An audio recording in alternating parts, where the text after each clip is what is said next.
everyone, and welcome to another episode of Post Credits Podcast, a podcast where we talk about movies. This is episode 8, and on this episode, we will discuss our experience watching Lord of the Rings, War of the Rohirrim, and our thoughts of where it sits in the industry, which I think will be an interesting discussion because it was certainly not the movie I was expecting. I'll just say that. We're on number 8, boys. We are number 8. I'm one of your hosts. 8 is great. 8 is great. I'm one of your hosts, Grayson Maxwell. Joining me as I do every week are my co-hosts, Roger Stillion and Chris. I was a Yakuza for a week. Bon. Yakuza. Chris, tell us about your experience as a Yakuza for a week in the imported Japanese. Well, I can't talk about that, but what I can tell you about is that my time in Japan was fantastic. It was great. It was different than I expected, but in all the good ways. So I ate nothing but delicious food for for the 7-8 days I was there, and I enjoyed every minute of it. Got to see some shrines. That's awesome. Got to feel like I was going to be haunted when I left because it was very dark and spooky. So a lot of cool stuff, though. Yeah, it was. Does that happen to a lot of people? Do they get haunted when they leave Japan? Is that? I mean, I feel like it's definitely possible. I haven't sent you guys any pictures yet or anything, so I'll be honest. I don't. I only know a handful of people that have been to Japan, and not one has mentioned to me. Being haunted. Well, did they climb? Did they climb to the tallest shrine in the Kyoto region and at nighttime, and then curse? Maybe they did. And then curse the mountain because of all the goddamn spiders that are on it. Who did you think you were spooked of? Who did you think you were, Jin Sakai, climbing the Shinto shrines? Come on, man. How was that? Was that really cool to be in like a super ancient place? It really was. It felt serene, and it was, I don't know. Except for the giant spiders. Yeah, but you know what? Hold on. You can't just glaze over that. What are we talking about? The giant spiders. We're talking about softball-sized green huntsman spiders that are literally all over the place. So the entire trek up the mountain, because it's a mountain, to the shrine there are these orange archways that are built, and there's like street lamps that they have all the way up the mountain. And as it's getting dark out, because we went in the afternoon into evening, so it's bright when we got there. Sun's going down. Well, you can, as you're traveling up the mountain and it's getting darker, you can see these spiders creating their webs. Oh my gosh, I can't even. In real time. Nope. And they're huge, and then they're just hanging out there watching everybody go by, and it's absolutely terrifying. That's not what they're waiting for. They're waiting to fucking pounce. Yeah, exactly. Right onto your neck, man. Just Yep. So it's beyond that, the whole experience was great, but that was I thought about turning around a couple times because I don't like spiders, but it is what it is. Dude, are you kidding me? The first time I saw one, I'm done. Going back down, done. I don't know. Yeah, I'll send you guys some pictures because my cousin got some. Don't send me pictures of spiders. Don't send pictures of spiders. I still cannot bring myself to watch that. What was that movie, Sting? I still cannot bring myself to watch that movie. I've had it on my I've almost hit play. I just can't do it. I cannot do it.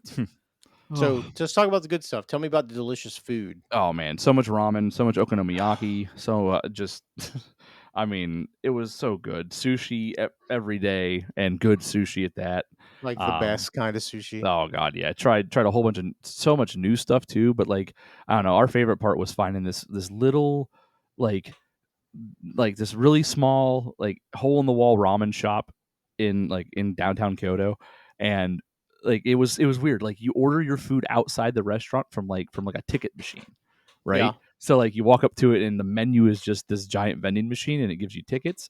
But like you went inside, it was we have those here. They're called sheets. Yeah. Okay. Yeah. But like it again, it's like it's not modernized technology. It's been there for years, right? And like I don't know, you walk in, you hand the waitress your tickets, and then they make it. But like it's like a little 4-seater restaurant. The chefs are making the ramen right there, like 8 feet away from you, and like they're like they bring you their food and they start yelling at you when you're eating it wrong, and they show you all the ways like to make it better. It was just so cool, like just stuff like that. The whole the whole trip was very interesting. Did you feel like a tourist there, or did you feel what I mean, like that feeling that you feel like a dirty tourist, or did you feel like someone visiting Japan to see the culture? So the first day, like for sure, I felt out of place. Like I felt like I stuck out like a sore thumb. But like I don't know. First off, no one talks to you. Like no one talks to you, yells at you, looks at you. Nice. It's so. Listen, I was in Tokyo for the first 2 days, and it was quiet in a city. Like one of the most populous places on the planet. And it's like it's so quiet because no one's talking, like shouting over each other. You talk very quietly and respectfully with the people you're with. There's people aren't walking like it's clean. It's so clean, it's crazy. Like we had to go on a pilgrimage to find trash cans because they don't have public trash cans because people don't carry around food and garbage and trash. Yeah, don't throw shit away. Yeah, you're not supposed to. Like if you buy something from a gas station, like something like to snack on to drink, you're supposed to eat it right outside of the establishment, then throw it away there. Like you're not supposed to like go anywhere with it. Did you see any? Think back. Do you see any like litter on the street or like no, like no, that's no. Like there's no trash anywhere. It's crazy. Wow. Also, like just again, like it's clean and there's I don't know. I could go on for hours about this. I had such a great time and the culture experience to answer your question, like hit day 2. Like once I felt acclimated and like got used to the way like everything like was like the vibe was. Fantastic, very cool. It definitely different, but like just loved the fact that it was respectful and quieter and cleaner and just it was amazing. I'd go again in a heartbeat. Yeah. All right, I have one more food question. Yeah. What did you hate? You had to try something. You were just like, this is fucking disgusting. Yeah. So that happened. So I didn't like deep fried octopus. So here's the thing: octopus is weird, man. Yeah, it's a texture thing. It tastes like it feels like you're chewing on it. It's just like you're chewing on a garden hose. Yeah, for real. Yeah, even the good stuff. My cousin loves deep fried octopus balls. So and that sounds as disgusting as no. As, all right. We're all adults here, people. Let's get past that. Thank you. But this doesn't sound right though. It doesn't. But I tried it and it wasn't for me. However, I did discover, Roger, I love Japanese beer. I'm not a beer guy. I'm not. I don't like beer. So you're talking about like Sapporo? What was it called? God dang it. Or sake? No. Sake is rice wine. Yeah, that's different. No, I can't remember. I got a picture of it somewhere. But yeah, but Japanese beer. I liked everyone that I tried, and it was great. It tastes like Sprite going down, man. It was cool. So, yeah, that's lots really of good cool. stuff. You had that. Oh, and did you also love the experience of the American dollar being much stronger right now because of whatever's going on in the world with currency? That the American yen is pretty low, or sorry, the Japanese yen is pretty low. So yeah, things were definitely cheaper for comparatively after conversions and stuff. But I mean, in the end, it was one of those things where like I took advantage of a couple things. Like I bought a couple pairs of shoes because they were cheaper. But other than that, it like you have to pay to convert anyway in some places, and I didn't have a credit card that didn't have foreign transaction fees like waived, so it balanced out pretty well for me. You know what I mean? My cousin had a good time with that too. So nice. So it sounds like you really enjoyed yourself over there. I really did. How much drifting did you do? Oh, I don't know, miles and miles. What do you mean? You know what? Somehow I didn't anticipate this silly question Roger's going to... I didn't even anticipate the drifting. I didn't even anticipate it. Why not? Suntory whiskey. Weird. Suntory was the brand of beer that I really enjoyed. Okay. Did you bring any back? No, you can't. I know. That's really cool though, man. Japan. When are you going back? You guys already planning another trip? We'll probably plan another trip, but it hasn't been planned yet. Did you take a look at any like video game stores? Like what? Oh God, yeah. So Suntory fruit beer, is this a real thing? I didn't have the fruit beer, but yeah. Oh my God, what? So yeah, in Tokyo especially, there was a plaza, there was an area of the city called Electric City, and it had these department buildings that were like they built things vertically instead of horizontally, right? Their department stores get taller and taller, and one of them was a Square Enix store. Like the whole thing, nice. 7 stories of Square Enix stuff. Oh my God, that's too much Square. It's too much Enix. What was in not there, really. I don't know. Like what was in? Like what? How did they fill 7 floors of Square Enix? Did you get a Keyblade? They have 15 different Final Fantasy games, dog. I understand this. So hold on. 16, they have like 4. They have like 4 different Final Fantasy games. No, come on. No. All right, Roger, calm down. Anyway, but yeah, so it's like video game store, manga stores. They actually had a hobby style store that had like cards and miniature painting stuff, which I dug the shit out of. Just Japanese Warhammer. Debate, yeah, dude, yeah, like a lot of cool stuff. So nice. I had a great time. Very like I said, I'll send you guys pictures. Very fitting you went over to Japan because the movie we're going to talk about today has some anime influence in there that comes from some a lot, certainly a lot. Is what else is going on, Roger? What's going on for you, my friend? Not much, man. Say it's my busy time, working, doing all that kind of stuff. Normal. No, I mean, not as exciting as going into Japan, but I do deeply miss my AMC theater, though. I will mention that point. Baby. I don't know how you guys do without, because this A-list is such a good deal for like people who watch movies all the time, and it just must suck paying for movies every week. I mean, you're doing what is you're supposed to, but it must. I mean, it sucks paying that much for it. I totally agree. I totally agree. Just sad in my heart. I am it is already Christmas in 2024. Like, it just seems to me like it was 2002, like 4 years ago. Yep. So I'm just dealing with that. Just kind of drifting along. So. Oh, one thing I will bring up that is still ongoing in my household. So you guys know this, but so about 6-7 weeks ago, my grandmother passed away, unfortunately, and so her house has finally been all like cleaned out. And in my house, in my garage, because I have a large garage that is unused for vehicles and stuff like that, there is the remnants of unclaimed stuff from the family. So my family has been going through it, sorting stuff out, and some of the stuff we found is wild. Like I found my grandmother's diploma from high school. That's pretty cool. And I'm though, like, man. yeah, here's the thing, it is. But then you're like, why do I have this in my house now? Fair question. And so it's weird like that. So like I found her high school yearbook for from 1945. Which because there wasn't much going on in the world in 1945 except the World War ending. Yeah, it's just crazy to me to think about like all that shit that's in there. And I found pictures of me as a little kid. I have one I wanted to send you guys, and actually I will send it to you now that I just remembered. I've seen a couple pictures of you as a kid. So listen, there are some classic pictures of me as a kid. And they are always good for a laugh because I don't have long hair and a big burly beard and all that stuff. So it's quite funny. So, good. That's definitely the one thing that I've been dealing with quite a bit. So. Did you look through your her yearbook? I flipped through it, so it's not in the best shape. And I didn't like. I'm fairly certain there's some pages missing. But like I talked to a local guy that I know. He's like, well, we collect the really old ones, and I'm like, look, man, once we're done sorting this out, if I find anything like that, because I guess they donate them to our local library as part of like the town history stuff or whatever. So he said that would be by far one of the oldest ones that they got. So I'm going to try to make sure if I get it pieced together. But if you check your text messages here in just a second, you will see this lovely photo of myself.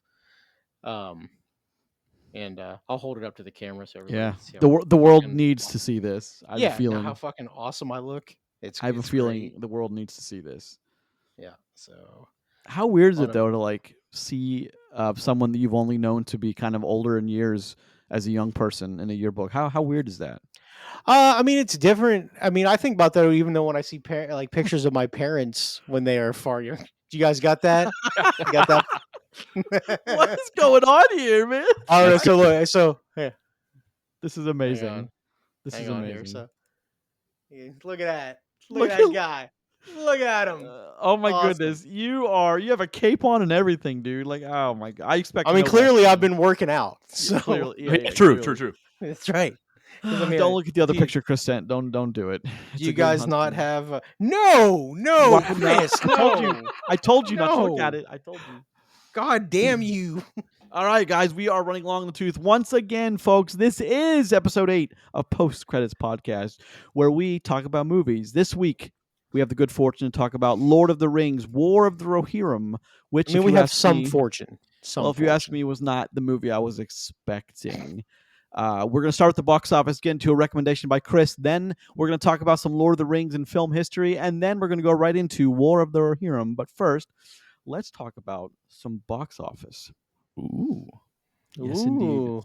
Moana 2. This is a weird weekend because neither of the movies that debuted this weekend, though they are both big, did anything pretty much. So number one, Moana 2 did another 26.6 million domestic with a worldwide of 717. That's not too shabby. Jeez. Yeah.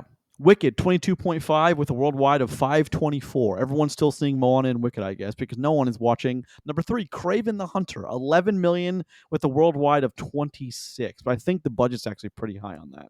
It's Kraven time, baby. Stop. Nope. No, you can't stop it. Nope. I've tried. Oh, God. Gladiator 2, which is number 4, 7.8 million, bringing its worldwide to 398, which debuted in its 5th week now or something like a 4th or 5th week above Lord of the Rings, War of the Rohirrim, which did a measly 4.6 million, at least at this time we record on Sunday, for a 10.3 week.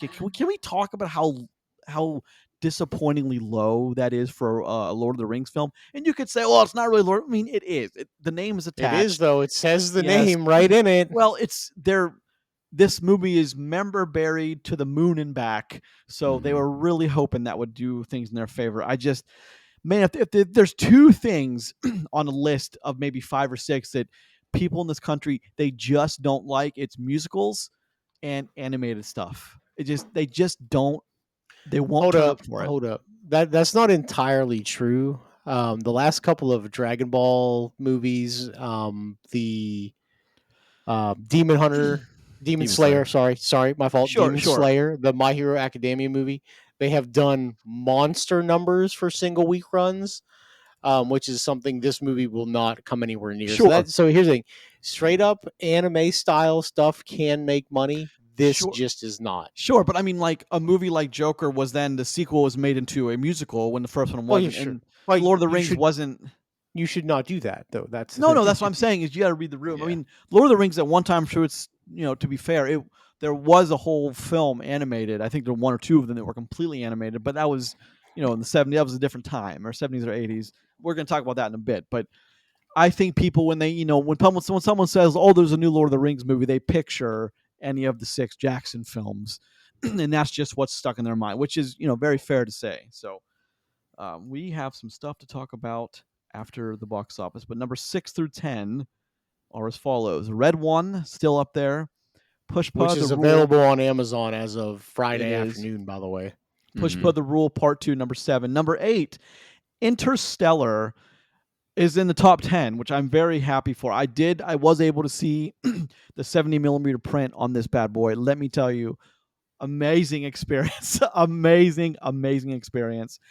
Number 9, Interstellar 555, the story of the secret star system, but all the S's replaced with 5s. I haven't heard anything about that. That's new to me. Number 10. What the fuck is that? I have no idea. The best Christmas pageant ever. I didn't hear. I'll click on it. It is 4 talented alien musicians are kidnapped by a record producer who disguises them as humans and have them reprogrammed to forget their real identities and play soulless corporate pops, the Crescendos. Someone pitched that and someone made it. I'm just throwing it out there, but Jesus. Yep. Weird. God, weird. I'm really disappointed in this. I thought, I didn't know what I expected out of Kraven and Lord of the Rings, but a movie in the a Sony Marvel movie and a Lord of the Rings movie barely on opening weekend combined broke $30 million. I want you to understand I expected exactly what we got from Kraven. Exactly what we got. Look, that's fair. The only talk we've had on Kraven has been completely negative. So I get that the part other thing is too is we haven't played the box office game here in a minute since Wicked, I think. Yeah. Next time we get one that's trending to be real bad, I'll bring it up. Okay. And fair. I wasn't trying to pile on something, but like, man, we have from what I research and what I study when it comes to the box office stuff, like Kraven has been DOA since I don't know a year ago when they locked in a release date. Yeah. So I was not one bit shocked by what they had to say and how people didn't show up for it and the fact that it's pretty fucking awful. So, Lord of the Rings is what surprises me, because the name, I would think at this point, would carry more of a viewership than what it did, and to me it's completely unacceptable. well, And I one will thing I make the want you to argument. understand: for as popular as Lord of the Rings is, Lord of the Rings isn't as popular as Spider-Man. And Craven, I keep saying Craven, which is Craven. fine. Yeah, I keep saying that. Unfortunately, is a Spider-Man villain, and what he was originally pitched to be the bad guy in No Way Home. Like, he was supposed to be in that movie. They had originally built one for it. So Really Interesting. that's where it stands. Yeah. That's very So, interesting though, because that's a decision I'm glad they didn't make. But it's well, sure. but I wonder what they obviously must have thought. Oh, he's interesting enough. Maybe we can get a full movie out of him first before we the thinking had to go somewhere down that line, right? I mean, you'd imagine that was the thought process for some of it. Sure, but the other part of it is too. This movie is rated R. It is. So, which is different for those type of movies. They don't normally do that. So, Chris, welcome Yes. back, buddy, and take it over with your movie recommendation. Oh yeah. So the movie I want to recommend is Tenet, and I'm recommending Tenet even with the caveats of of like the known sound issues thing, right? So the reason why I'm recommending it is because I saw this thing when it came out, when when we talked about it, back then, or along those lines, and a yeah, it had 1,000 years ago. it had problems, What? and the sound was an actual issue and things like that. However, I rewatched it recently, and watching it again, knowing that there was going to be sound issues, it kind of stopped me from being jarred by that as much, and just Okay. accepting it as being a part of the movie's formula. Whether it was meant to be like that or not, no matter what Christopher Nolan says, it's a bad idea. I don't care. But like, to watch the movie prepared for those things to be there and them not shocking me enough to pull me out of the experience, the movie has a lot of very cool sci-fi elements and themes going on with it, and enough to make you think, and enough sciencey things involved that make just enough sense to be like, okay, this is a cool concept. And watching it in our pre-show, we mentioned Inception on accident, but like, thinking about it now, comparing it to this, it does have some of that feel to it, where like, it's fantastical enough to where it does seem otherworldly, but in a way that seems like, if the science was there, hey, it could be possible. And when I watched the movie from that element, with with those things tracking, the movie is actually way more interesting than I originally gave it credit for, because of Okay. just the way the movie's handled. It's like, whether you like it or not, their sound bothers you. Beyond that, the movie is expertly executed. Like, the acting is superb.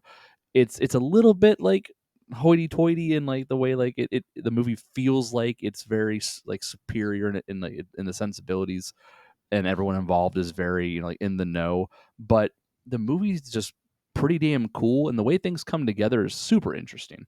And they tie a lot of things together story-wise, which I just thought I found very, very well executed.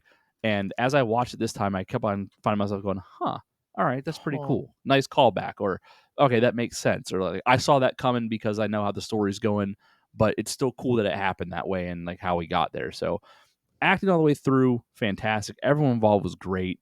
The villain's interesting. The concept is interesting. The big set pieces are cool. The small set pieces are awesome. And I don't know, the dialogue and acting is so superb in the film that I had a really good time with it again. So I recommend that if you haven't seen it since it came out, you're mad about the sound, I get it. Try to watch it and just know it's going to be there and absorb into the movie. It's pretty damn cool. And I had a great time with it. And I recommend someone, peek at it again if you haven't in a while. Of course, that came out in 2020. Nolan directing, with John David Washington and Robert Pattinson and Elizabeth Debicki as the big names. But I remember just being pretty upset that the sound wasn't great. Yeah, me too. I felt pretty I, robbed of I, a Nolan experience. I honestly don't know if I've watched Tenet in its entirety since then. Really? Really? Yeah. Yeah. Well, I I mean, had neither. I had neither. and Tenet came out at a weird time. It did. Like, for That was the first like major movie back, wasn't it? It was one of. It was one of. Yeah. One yeah. of. It was like yeah. it was like the first 5 because I know Black Widow was also one of the earlier releases out of. Well, like it was Unhinged. Somewhere in that list was like Unhinged, Tenet, Black Widow. Like somewhere, I forget how that shook out, but it was certainly one of the big. Like that was supposed to be a big. Oh, Nolan supposed to be a big deal, and it just didn't do a whole lot. Mainly because the other little thing, COVID was running rampant. Yeah, Marvel superhero movie and Christopher Nolan movie were things that were absorbed by that sphere. Yeah, but it's like again the sound stuff aside, the movie conceptually and the way that it's executed, it's almost like you can almost believe that the sound being almost like hollowed out or whatever at some points is because of the fact that like they're in that reverse time state. And it kind of makes sense when you think about it, but it's like, this sounds so bad. There's no way you did this on purpose, deal. Yeah, but well, the other part of with that too is when things were brought up about the sound, like Chris Nolan doubled down. He's like, "Yeah, if the sound doesn't sound right, it's your theater's fault." Just like, come on, asshole. I mean, look, you're being a bit pretentious, Chris. Let's just be honest. Well, I mean, look, the where I watched it at the AMC, which is now gone, but I mean, it wasn't, that theater hadn't been updated in a long time. Well, I mean, like, look, the people that went and saw it in IMAX, which have very particular settings, still complained about the sound. I was gonna say, so. Yeah, my whole thing was, if there's a bunch of dialogue going on screen and it's hard to make out what they're saying, like that's a problem. Like you cannot give a movie a pass. Well, you can get away with that. You can get away with that during certain scenes and certain stuff happening. Sure, but you can't get away with it from like when normal people are having a conversation. Agreed. Yeah. That's why I was so upset about that. But I've heard I mean, a lot of that's been fixed since. Well, so I mean, I don't know how much it was done after the fact, but like tossing it up on streaming, and watching it that way, it there's definitely some sound things there. But again, you can almost trick your brain into thinking it's a part of what's going on, because a lot of it happens in like the fight scenes and it sounds very hollow and stuff. So okay. That's interesting. Cool. I just watched. I've been spending a lot of time. I watched Dunkirk a few times in the past couple of months. I'd like to kind of, and like that's one I that watched Dunkirk in forever. That's one that's I like to hone. Like that's a different kind of movie, and it's a different, like it's a World War II film, but like there's no war in it, But it's made. I mean, it's still absolutely a World War II film, but it's very cleverly crafted. So like you never actually have to show any of the fighting. It's just the after, like, or what was going on in the soldiers when they were trying to be taken away from Dunkirk. Otherwise, the Germans would have just annihilated the entire British army, and the war would have gone on and on and on. But that's the whole thing. And then all of a sudden, like the tanks just stopped rolling, and Hitler gave the order to not destroy the English. It's a very strange, but it's a World War II film without any war in it. Which I guess I can remember the discussion at the time was like, well, I wanted to see a war film. I wanted to see Saving Private Ryan. I didn't get that. Well, I understand that, but that's also not the movie he made. So who's wrong here? You're wrong. It's funny that you brought up Dunkirk and then mentioned Saving Private Ryan, and Chris talked about Tenet, because two of the things that I watched this week was I actually watched Inception, and I hadn't seen Inception for a couple years, and goddamn, Inception's a good movie. It is. One of the other things I watched, because it was on, I think it was on like HBO. It's on like HBO rotation. It has been since the 7th, the Japanese bomb in Pearl Harbor. There's been a lot of the war movie stuff on. Yeah. I caught midway, the 3/4 mark of Saving Private Ryan has been on rotation. So, which is, always a fun family watch, get the kids around, gather them up. But like, I mean, again, though, like that movie still holds up to, one, looks awesome, and two, goddamn, what a good story that is. Yeah. It's just a solid film. Like when they meet up with, Matt Damon's character, Ryan at the end, and he was just like, well, what about these people? They don't get to leave? And there's like, that's not my orders, man. And he's just like, let's fucking leave. I was like, okay. One of the coolest I can remember as a kid is like seeing, because like, when Hanks, after the Germans have completely gone through that town and just killed all the Americans, when he shoots the tank, and then like, because you remember the ad, that's all they would show. They wouldn't, of course, the trailer doesn't show you that it was a plane that dropped a bomb on it was just like, you're like, what? That's like, as a kid, I was like, that was so cool, man. Yeah, but the P-40 comes in, and that's such a great, I can't even, it took me a while as an adult to really kind of understand the fullness of the situation with those two guys in the room that get shot with the machine gun, and one's like rolling around because he got shot in the neck, and the other in the I forget his name, but he's a lot of movies in that time. But he's fighting with that German, and the German ends up stabbing him in the heart because Upham's too scared to go up there. I hate that scene. I hate that fucking scene so much. That took me because you hate that guy. Because fuck that guy. I do. Wait, what guy are we talking about? Upham or the German? That was the first time I was viscerally mad at a movie. Was that? But hold on. Where was your hate aimed at Upham for being a coward or the German for being a German? Yes. Yes. Oh, yeah. Well, which one was it? Upham? Hey, it was Upham. Yes. Yeah. I agree. It took me a while to really kind of get the gravity of that because there's so much going on in that kind of dynamic. It's just holy moly, but that's a hell of a movie, man. It's just they don't make them like that anymore. They haven't because then like a few years later we got Wind Talkers, which was not Saving Private Ryan. It was I guess I can't complain because it was exactly what I guess I would have thought John Woo making a World War II movie would have been. A lot of Nick Cage jumping around, shooting bullets, like stuff that makes no sense in the physics of the world. But I mean, whatever. It's crazy to me that how that movie still looks great, and it's like almost was it just turned 26 years ago, 1998. Nuts. It's crazy. I remember watching that in the big screen when I was in high school. So like fucking wild to me. I agree. I did too, but I had to sneak in. Me and my buddy Alex, we had to sneak into it. And we thought we were. I didn't. I was an adult. Well, no, I was not. Thanks. So, I had to sneak into that thing. All right, gentlemen, we have a movie to discuss today, but before we do that, let's give our thumbs up. Real quick, and then we'll go back and discuss other Lord of the Rings stuff. But okay, yeah, that's fine. Our thumbs up or thumbs down. So Chris is he's gonna do an air high five because we can't see him. Yep. Okay. Okay. So just tell us. You'll go last, Chris, and tell us if you give it a thumbs up or a thumbs down. But I'll go first. All right. This is a thumbs up from me. Fair. Okay. And Chris. All right. And I'm at a thumbs up, but it's barely there as a thumbs up. It's barely there. Like right there. That's like fair. It's shaky. It's shaky. Yeah. It's a shaky boy, but it's because the movie is good enough, I think, to where it's entertaining, right? But other than that, I think it is. But let's go back. I think we're going to answer a lot of questions by discussing what came prior to that by going into it. So yeah, go ahead, do your thing. Well, no, I was just going to say let's talk about thoughts. Let's talk about Lord of the Rings, the Peter Jackson 2 trilogies, and the few things that came before that. Of course, J.R.R. Tolkien is a massively known author. Wrote this, it might be the fantasy novel that started like modern fantasy. It's one of the great fantasy novels of all time.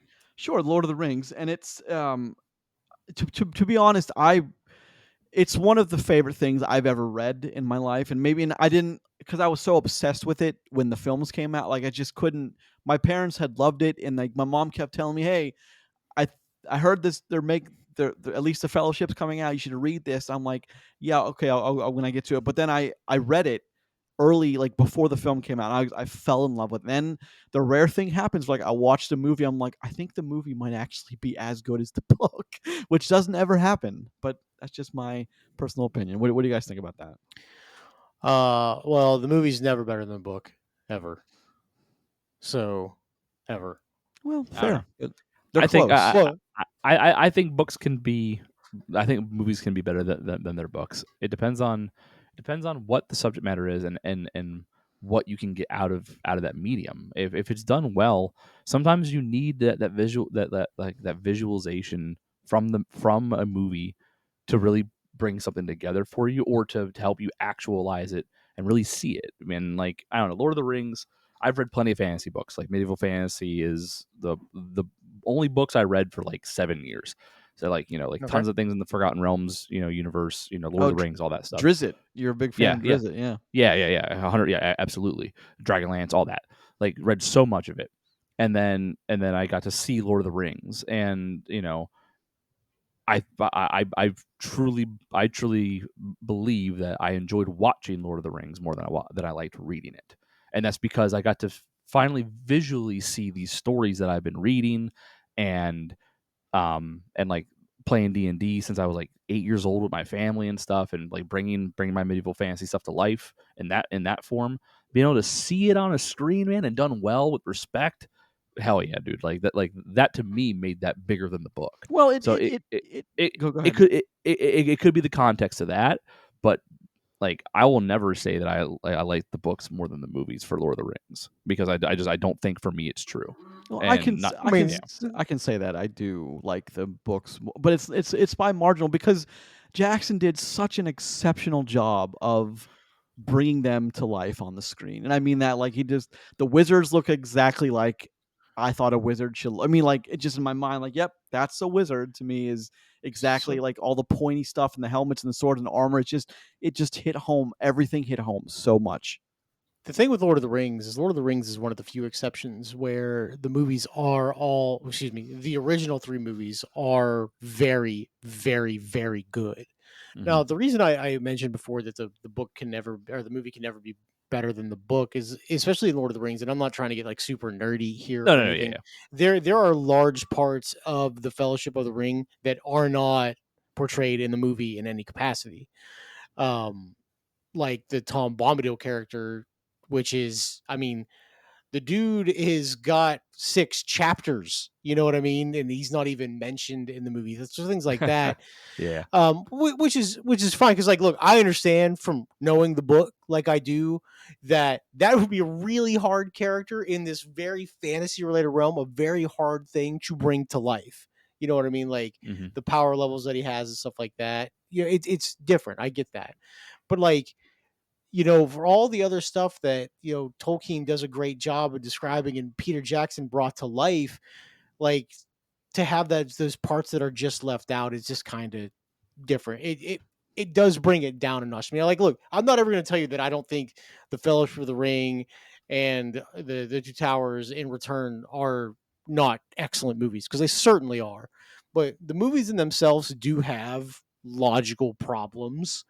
Um, you know, the one big thing being the eternal length of some of those films. I don't mind that. Now, what, I mean, you don't, but how many versions? Okay, so theatrically, they come in at 3 hours, and then there's an extended cut, and then there's the director's cut, and like the director's cut legitimately is putting the last movie at almost fucking 5 hours long.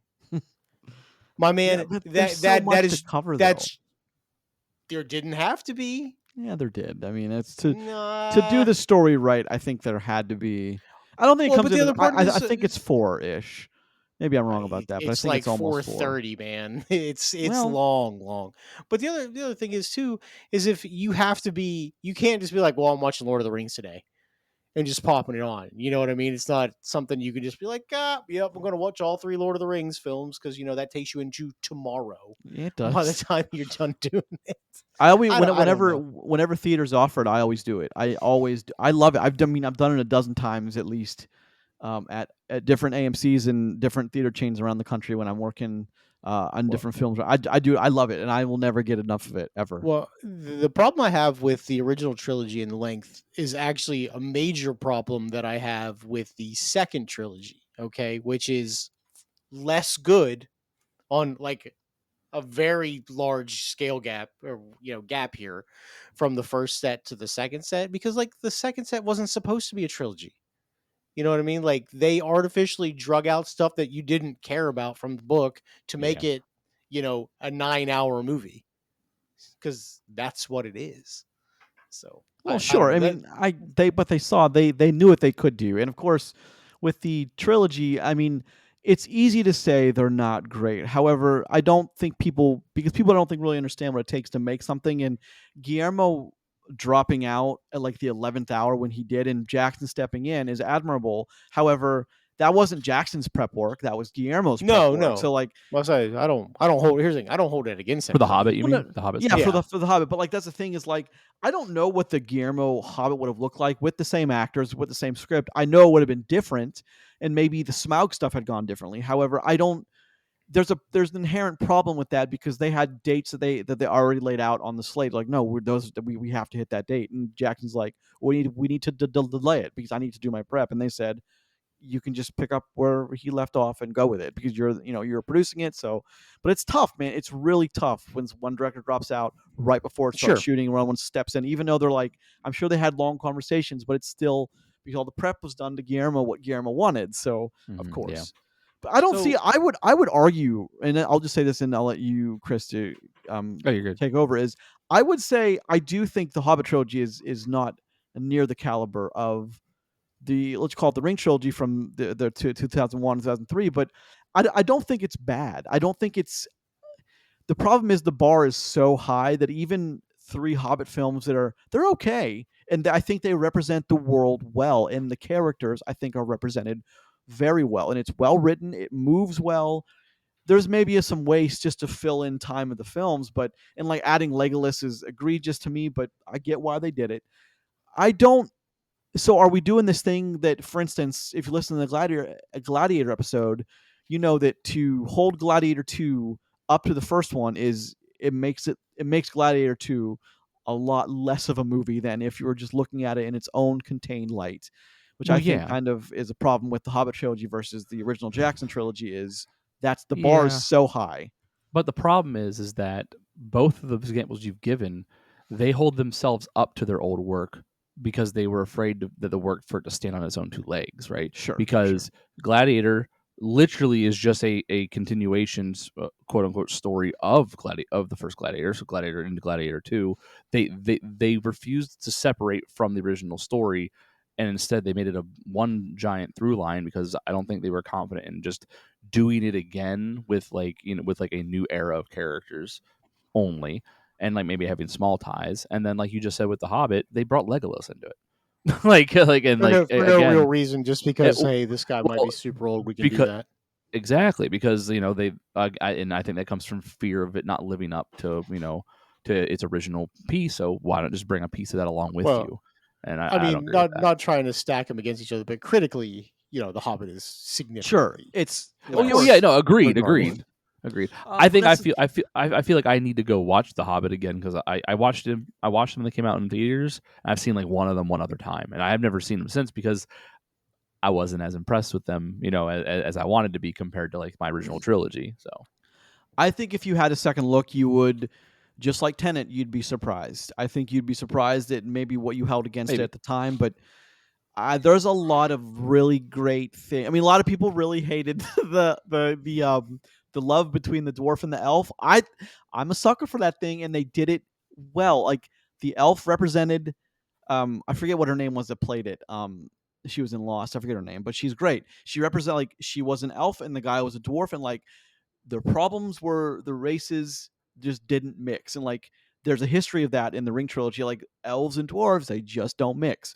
But it's the thing is like, but they made it work in a way, especially when it comes to a head in the third film, Battle of the Five Armies, when she is there, the dwarves get cut off and they're up there, and she is just frantically looking to find them to save him, because that whole thing with like she doesn't know what love is because she's never been allowed to love, and like Legolas is weird and she doesn't really feel a thing for him, and the king says what you have weird. Very weird. Well, Very she weird. said, when she threatens the king, she's saying, the king says, what you have isn't real. Stop being an idiot. We need to withdraw our forces and get away from this shit. We're done with this. And then, then when she finds him and he dies, he's holding him, and she said, spoilers for 2014. Sorry, 10 years ago.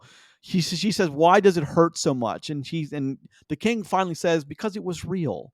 Because what you had with that dwarf, I didn't like it, but it was real. Acknowledging that he misses his wife and that what they had was real. So I'm okay with that kind of.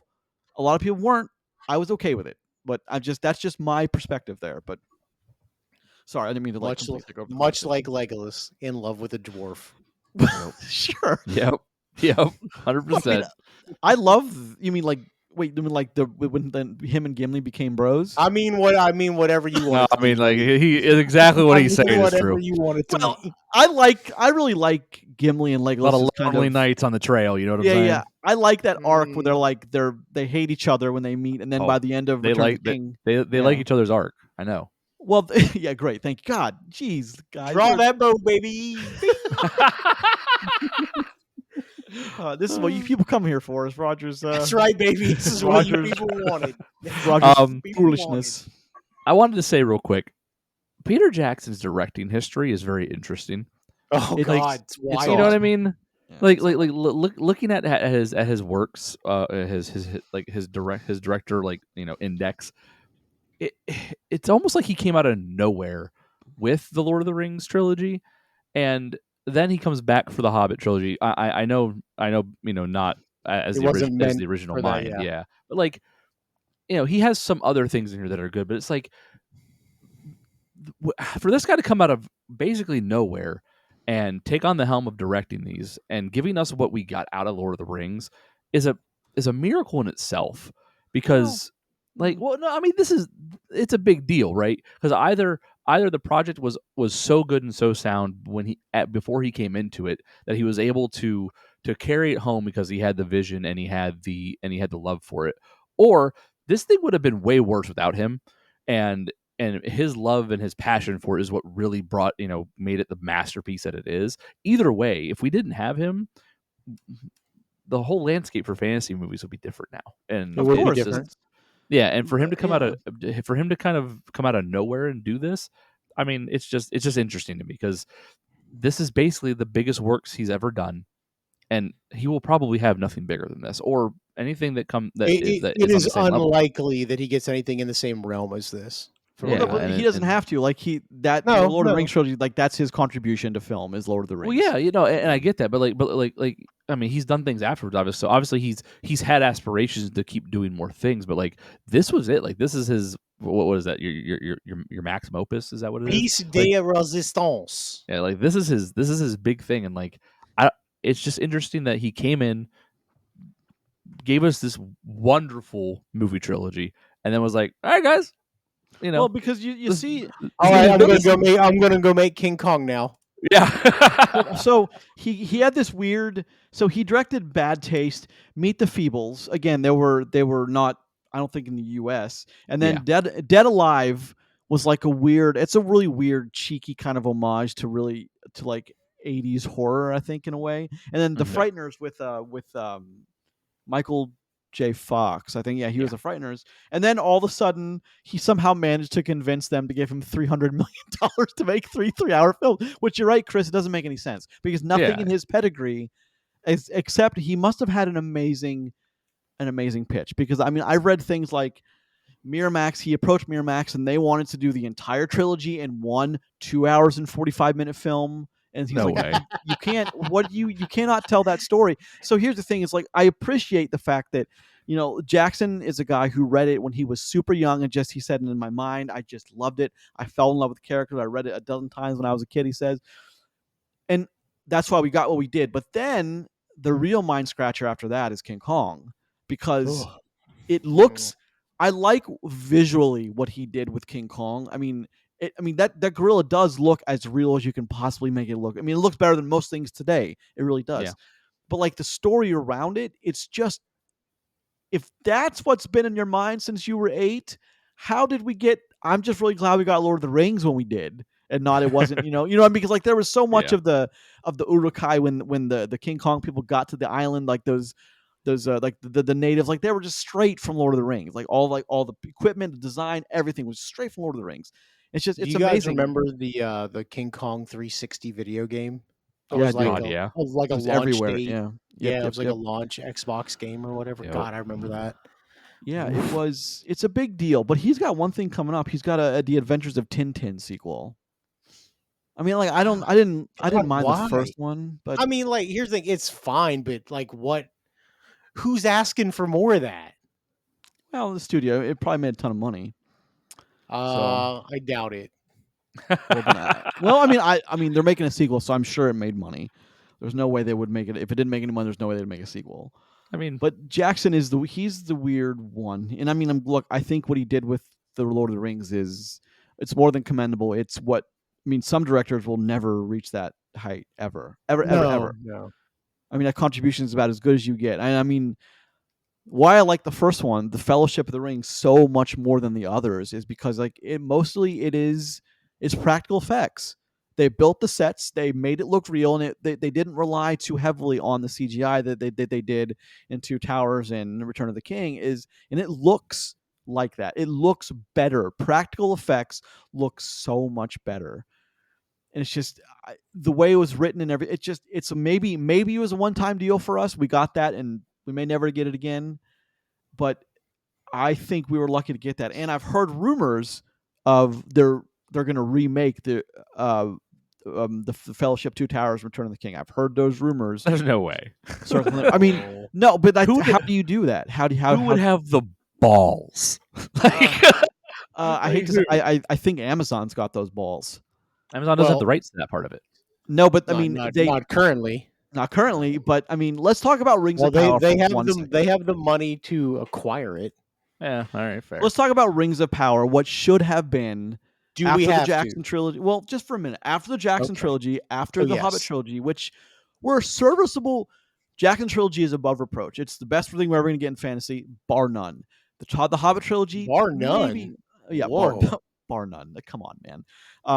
The Star Wars wants to talk to you, but it's fine. That's what I was going to be. No. See, that Star used to Wars, be a debate. Avatar, Dune. I don't know. No. That used to be a debate. Lord of the Rings and Star Wars used to be a debate. No longer. Star Wars is it's so in the shitter. It's not even funny. Doesn't take away its original. Its original trilogy, dude. You can't just say, well, that doesn't exist. Well, no, it's all part of the same story. So you can't. I'm saying pound for pound trilogy. You can't just say that. Sure, fine. That Star Wars is dead. If you're going to isolate the two trilogies, then yes, you have a debate. But if you we haven't got the third Dune movie yet. True. So Rings of Power should have been what Jackson did for us in 2001, 2002, and 2003. It should have been another stellar telling of a different age, except the telling of the story wasn't the most important aspect of what Amazon was doing. True. And when you're making a film, if your first priority isn't, well, if it makes a story better, do it. If it doesn't, cut it. Then you've got a problem. Because that first season of Rings of Power, I mean, I don't do this very often. It's been years since I've done it. I don't do this very often, but it is, I will say this definitively, it is not good. There's no debate here. I will not allow debate here. It is laughably awful what they did with some of those characters, how they presented some of the characters, why some of the characters were there. It doesn't make any sense to me how you have the blueprints of what we got and then you end up with that. I just don't. I like how you said season 1. It's both of it. Well, no, I haven't finished season 2, so I can't talk about it yet. But I'm struggling, and it's been out for a while. And I watch about 20 minutes and I turn it off. I just can't do it, man. It's season 2 is also laughably bad. But you know what chatter you haven't heard since it came out? Lord of the Rings, Rings of Power season 2. Have you heard anyone talk about it? One person? Well, because it was a lot of people were very very surprised that the second season actually came out. So yeah. Well, I agree. It's just if you don't think Tolkien would have signed off on it, why are you doing it? I guess that's my question. So that was a part of the controversy of the Rings of Power, wasn't it? Was the fact that it wasn't signed off by Tolkien, and that the people involved didn't seem to care, or they felt they knew better. Not one bit. Yeah, you had people from the Tolkien estate that were saying how like the original works were bad, and that this is a step in the right direction with whatever they were doing with Rings of Power. So it's just there's so much that I think is wrong and sideways about the Rings of Power that is you can look at the writing, the acting, the storytelling, the direction, the underlying things they're trying to do with it, the changing of the information to suit the current needs and wants of Amazon as a company instead of what the actual works is about. There's so much stuff there, but in the end, they just made a really shit product, and they made it in spite of the fans, not because they wanted to do something for the fans. So they made creative changes based on some current Hollywood themes and things like that. Hey man, it's yours. You can do whatever you want to with it, but don't be surprised when you get blowback for it. Yeah. And the biggest part of it was like, this is not good. Well, it's like you didn't make a creative change that improved something. Yeah. You Chris, made a creative change to do it and made a poor product. Well, Chris, what do you always say when at least the three of us are talking? What's the one thing that you always say that's it's as true as anything anyone's ever said? You can do whatever you want, but you have to also be okay with what backlash course. you get from the decisions you make. Absolutely. And when it comes to films, I wholeheartedly believe that. I mean, and, look in the recent frame of Joker 2 is You got they the made stick, that big cat. they Let's did go. that $200 million. They there's no way that that they were like, yeah, this is going to be great. You know that everyone was thinking, shit, do I say something or do I not? Like, what do I do? I don't know what to do. The biggest sin from something like this, and this is true even with like Joker or anything else you can put in this context of make whatever decisions you want, but you have to be okay with the way that people react to your decisions.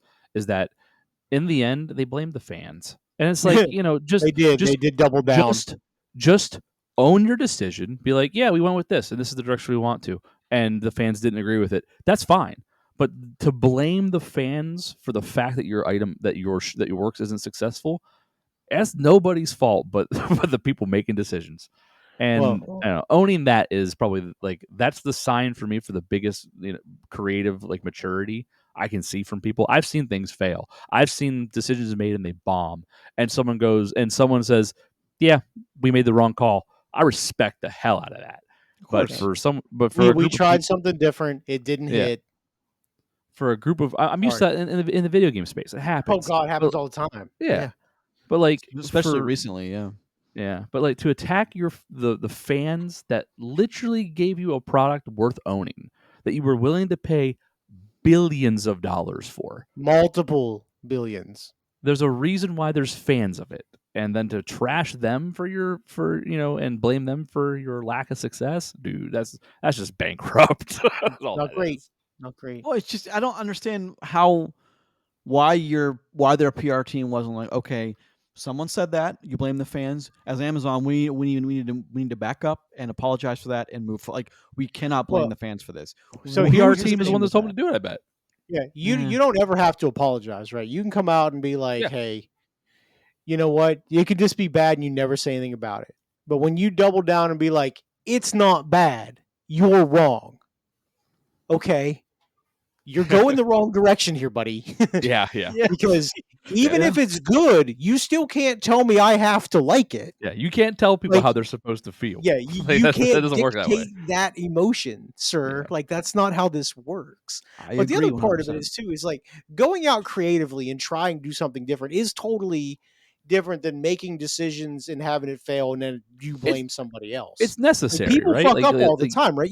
Well, if people didn't make creative risks when it came to stuff, everything would devolve into the same 3-act structure. Yeah. Nothing would ever be different. You'd only have good guys versus bad guys, that kind of stuff. Yeah. But like, look, you want a fresh take on Lord of the Rings? Make a Lord of the Rings set in modern day. Try it. Fucking do it. Have balls. That would be ballsy. Make the decision something fucking terrible, like Lord of the Rings 2000. Well, so I mean, just as something stupid aside, I wanted to bring up something stupid that the three of us have discussed Fat Man, that movie with Mel Gibson as Santa Claus, and he's killing bad people. Like, that's something different, and it was enjoyable, I think. For at least if you watched it once and you liked it, probably never gonna watch it again. Fine, I get that. However, it is different, and I appreciate different. But like, they didn't do different for different. They did. Making a good product was like number 4 on there. We want to accomplish this, and like that's the problem with Amazon. I mean, there's a lot of products I know coming down the pipeline because I was able to talk to some people at Amazon that like people are going to be really upset about because some of the decisions they're making is like, it's my biggest fear with the Henry Cavill Warhammer thing, right? Yeah. But it's one of those things where it's like, I've seen it happen time and again, and it's like you said, when creative and paying homage is fourth on the list, like that creative integrity section is that far down the list, you can feel it as a fan. It should never be. It should always be, like, even from the early days of Hollywood, that always has been number one. Until, I don't want to say until like recently, but I mean somewhere in after 2000, it became less of a priority. to making good films was like it's just somewhere after 2000. I don't know when it happened because like the amount of money that like you could make if you make certain decisions, like it's just I became very attractive to studios, and I get that. However, it's just to me, it's and I know I represent a very small majority, someone who like I put the story before anything else. I don't care what it takes, but like I've represented a very small portion of movie going audience when it comes to like what I want to see is like I don't care about anything. If the story is strong, I will be there for your film. But like just Lord of the Rings, Rings of Power, it's just maybe it's not for me or whatever it is. I cannot reconcile it with what it wasn't we've for a gotten lot of from people. Jackson. That's the thing. Is like I cannot reconcile it with the books that exist in the Jackson trilogy and the Hobbit. I cannot put them in the same. I cannot find a way to mesh them together because it just doesn't happen. Well, that's a great segue into what we actually come here to talk about this week. Things that you can't reconcile and understand and wonder who they're actually for. Man, that brings us right to Lord of the Rings, War of the Rohirrim. Yes, sir, it does. Let's get some particulars out of. Did you guys get enough of your da da da da da da's? Come on, dude. We got all the member berries are with us right now. Look, I want you to understand that there I have real, and I'll get to most of them about why I gave a thumbs down. And man, if you just want to shoehorn every possible reference you can into something, god damn it! Like here's the thing, you don't have to do that. Don't do that. There's even things that don't make sense. Like it's like how like this doesn't line up timeline wise. What are you guys doing here? But we're what is 190 or 200 years ahead? Like, come on, man. Yeah. Well, no, we're 200 years. This takes place 200 years before the War of the Ring does. Yeah. All right, so let's talk about it. So the Rotten Tomatoes, the tomato meter is 51, and the popcorn meter 83. Okay, that's surprising to me. I'm part of the 83, definitely. It is not surprising to me, and here's why it's not surprising to me. How much money did this thing make? $0. 50 American dollars. $50. That means out of the three of us, yes, $50. Okay, so listen. That means everyone that went to see this movie, because there weren't fucking many, right? No, God, everyone that went and saw this were fans of it, and that's why they're there. They're Lord of the Rings people, and so you're gonna be hard pressed to exit a movie that you're excited to see, that you're a fan of the original works, and be like this, and like to really trash the shit out of it. You're gonna generally be like, all right, cool, I got to see something else. As an average audience, as an average viewer. So the fact now, if this thing would have made 200 million and it pulled people in because it had a lot of hype, and there's people that aren't into Lord of the Rings, they'd be like, "What the fuck is this?" And then we'd get more negatives in that viewer category. Sure, of course. It's already a small sample size. It's people that want to go see this already because they're excited for more Lord of the Rings finally. And you're going to get more positive than negative. I think that's why it's going to be 80%. It makes sense to me. I don't think it's right. I think 80% of people liking it. Okay, whatever. But like, I think that on like a scale like 0 to 100% on how good it is, it doesn't line up with that at all. Well, but you should mention that because the Metacritic is just I don't think it's terrible. A 54. Okay, we've definitely talked about worse. Is that the lowest Lord of the Rings movie though? I bet it is. Well, if you're not counting anything before 2021, or sorry, 2001, then yes. Then yes. Okay, so that's probably about right then. Or Rings of Power, I think, is much lower, but or it's maybe not. I'm actually, Rings of Power is it's like 70 or something. Like, hey, yeah. God, I don't understand that. But one thing I do want to talk about, and I don't ever talk about these, but I would want to say like something that was cool was, I don't know if you guys can see it. Do you guys see it's like a mug? What the hell is that? It's a mug, dude. I couldn't get that. That's all right. I got one for you two idiots. And idiots. A war. Oh hell yeah! Oh, dude, you got a fucking a war. Hold on. I got to, and it's like the popcorn bucket. Yeah, right in there. Yeah, how cool is that? Come on now. How cool is that? Listen, that's cooler than anything that happened in this movie. So let's talk about it. Besides somebody freezing to death, beating so much ass. Okay, so real quick, just because we talked about it for a second, Lord of the Rings, the Rings of Power, the Metacritic score from critics is 70. The user score is 3. 3, like 3%. Oh my goodness. Well, the users. like 0-3. The user score is always 1 out of 10.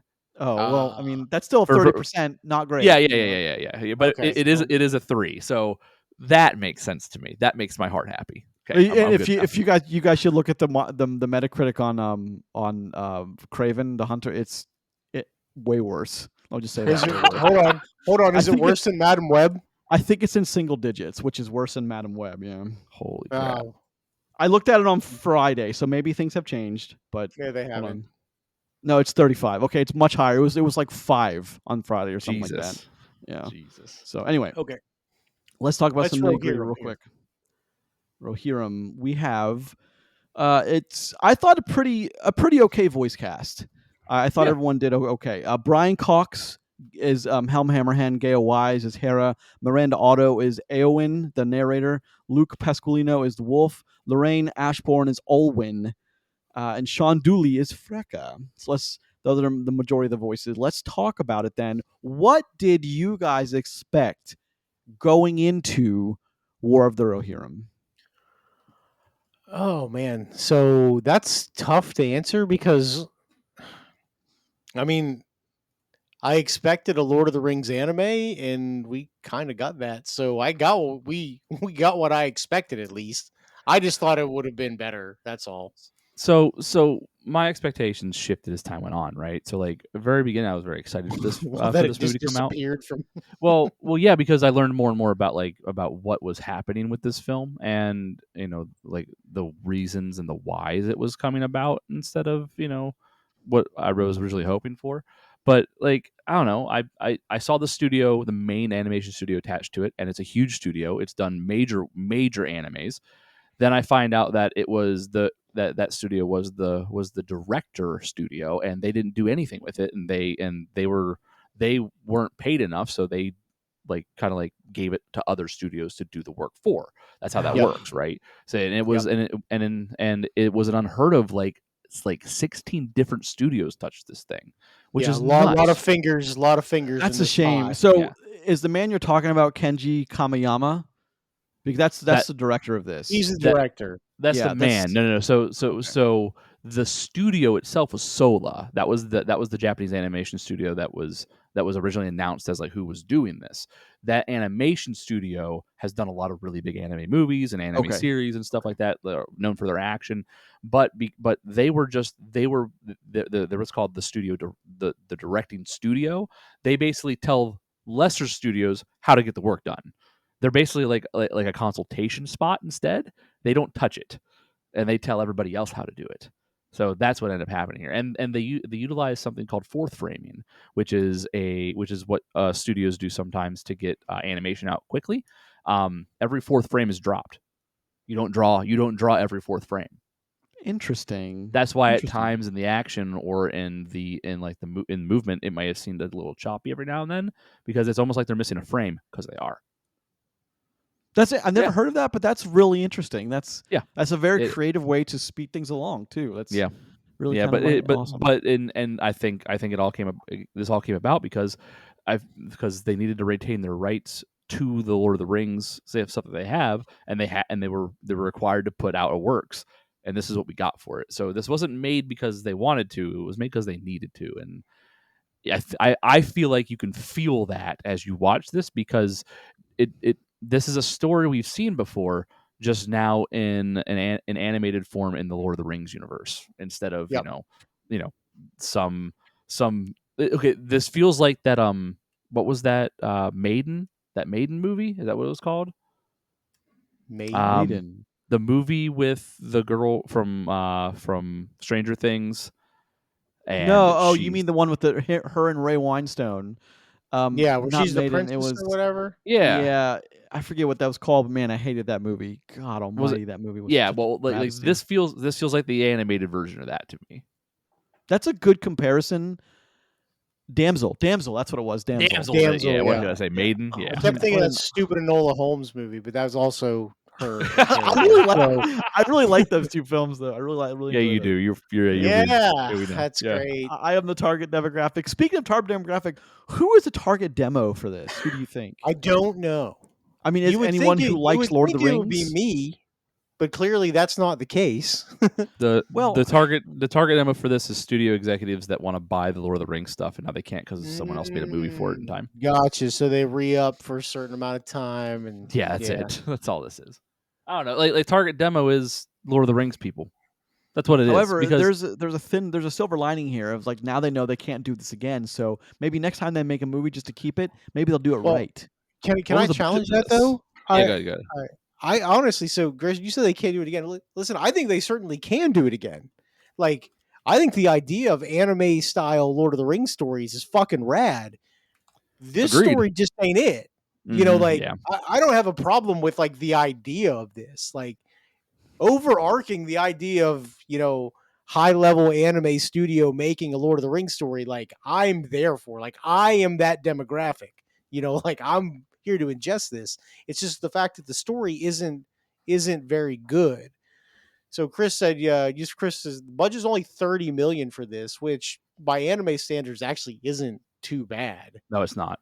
So but it would have been nothing for like a live action film though. This would have had to have been 150 for live action. Oh, so, yeah. Well, so okay. Let's talk about the advantage of the animation for a minute. Like, you know, because animation has its advantages. Budgets is going to be one of them, right? Sure. Specific kinds of action and creatures to bring to life is another one. What you can put on the screen, is different. Yeah, you can do some really cool. You can do some really cool shit. One day, I'm going to get Grayson to watch some of the anime that I want him to watch, or at least specific scenes. And I've seen Arcane. I haven't seen, and he's going to be blown away. Arcane is good. Arcane is top tier, but Arcane is not like high action anime. It has action in it, sure. But like the ability to choreograph some things in animation is insanely high. So I'll make you a deal. You watch Sunshine, I'll watch anime. I gotta buy it, but all right, fine. No, it's always streaming. You don't have to buy Sunshine. Yeah. I got that. you own it, Roger. You let me borrow your Blu-ray copy. Thanks, buddy. That's right. Hey, thanks, buddy. Of course I do. Yeah. You own millions of DVDs. But yeah, like there are advantages to animation, and I think great ones. And I think that, you know, you could tell some really cool goddamn stories in so many universes by just drawing it instead. And people, you know, you get the whole pushback, and I know I say this all the time, but like, you know, you can't connect with it because it's a cartoon. I've shed more tears over cartoons than I have over movies, you know, than live action stuff. It's just you see, you're already, that face you made is already discrediting what I'm trying to say. And I don't agree with that. Can I tell you the thought that went through my head while I was making that scrunchy face? It was my thought was, then you just haven't seen the right films. That was my thought. Well, I've seen most of the films you're going to be able to name. You know what I mean? Where it's, you know, we've talked about here's studio where you guys have had reactions and I haven't. You know what I mean? And I have connected with films. A Man Called Otto made me bawl like a bitch. You know what I mean? And like, everyone connects differently. And like the takeaway from the thing I like the most about watching this movie was the How to Train Your Dragon trailer. That was like that to me. There's nothing I'm more excited for in 2025 than How to Train Your Dragon, and Disney's about to get a lesson in how to make a live action movie, how to adapt animated stuff correctly. They're about to get a lesson in that. I mean, when How to Train Your Dragon does $1.5 billion in 5 weeks or less. Whoa! Disney's going. All right, so as we get closer to release dates, we're going to have a whole talk about how much money movies actually can physically make in 5 weeks. And I may have hold on. I'm going to do some show prep real quick. Let me pencil that in. When does that movie come out? So back to Rohirrim. Okay, so actually, before we get into it, Roger, what is War of the Rohirrim about? Where does it take place in the universe? Rohan. Oh. No, but where in the timeline? Eberus, right? The official thing says 183 years previous to The Hobbit. So, which makes sense. The Hobbit's 50 years before the War of the Ring.